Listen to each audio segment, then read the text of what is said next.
निरीक्षक त्यांच्यावर खंडणीचा गुन्हा दाखल झालेला आहे. तुम्ही बरेचदा तक्रार केली होती, काय तक्रार होती?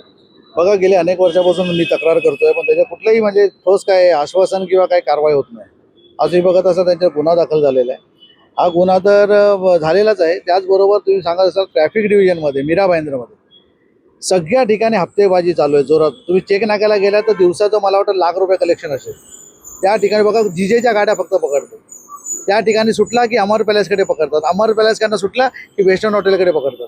हा फार म्हणजे अंधाधुंद कारभार चालू आहे.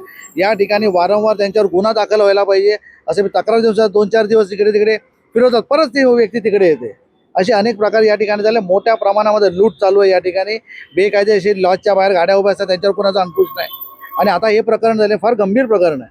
आज तुम्ही बघा या ठिकाणी जे ट्रॅफिक कॉन्स्टेबल आहेत यांची तुम्ही जर पर्सनल जर नार्को टेस्ट केली तर तुम्हाला कळेल की अजून याच्यामध्ये किती सखोल आहे. लोडच्या गाड्या फिरतात या ठिकाणी. या ठिकाणी मोठ्या प्रमाणात गुटख्याच्या गाड्या आहेत. आता तुम्ही काशीमिराच्या समोर बघा, खाली जाऊन त्या गाड्या उभ्या आहेत, त्या कुणाच्या गाड्या आहेत? हे सगळे टिपरच्या गाड्या त्या ठिकाणी उभे राहतात. ते गुटखा टिपर असेल किंवा त्या ठिकाणी काही ड्रग्स तस्करी असेल, असे करणारी लोक त्या ठिकाणी गाड्या उभ्या करतात आणि पोलिसांची त्याशी बोलत बसतात. लक्षात घ्या. त्यामुळे मोठा आरोप आहे. यांच्यावर कडकच्या कडक कारवाई व्हायला पाहिजे. आणि CP साहेबांना मला एवढंच कळकळीची विनंती करतोय, स्थानिक लोक वंचित आहेत. आज त्यांना कुठल्या प्रकारचा न्याय मिळत नाही. ज्या ठिकाणी ट्रॅफिक होते त्या ठिकाणी ट्रॅफिकवाला नाही. ज्या ठिकाणी फक्त तोडपाणीची जरा नाका आहे त्या ठिकाणी पोस्टिंगसाठी पैसे दिले जातात. लक्षात घ्या.